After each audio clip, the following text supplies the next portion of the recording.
ঘটনাটি শুনেছিলাম আমি আমার আম্মুর কাছ থেকে। আম্মুর একটা দূর সম্পর্কের খালাতো বোন ছিল। তো সে একদিন তার মামার বাড়িতে বেড়াতে গিয়েছিল। তার তখন বয়স ছিল 14 কি 15। তার মামার বাড়িটা ছিল টিন সেট। ঘর থেকে কিছুটা দূরেই চাপকল, আর বাথরুমগুলো বাহিরের দিকে। তো একদিন রাত্রিবেলা তার বাথরুমে যাওয়ার প্রয়োজন হয়। সে তার মামিকে না ডাক দিয়ে একাই যায় বাথরুমের দিকে। তো বাথরুম শেষে চাপকলে যখন হাত ধুতে আসবে, তখন সে শুনতে পায় বাহির থেকে কট মট শব্দ আসছে। সে আস্তে আস্তে টিনের একটা ফাঁক দিয়ে দেখে তেঁতুল গাছে সে বসে আছে।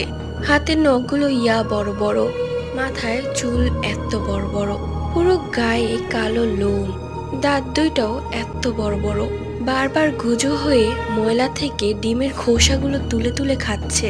কিছুক্ষণ বাদে তার মামি তাকে খুঁজতে আসে। তখন সে হাতের ইশারায় তাকে ডাকে।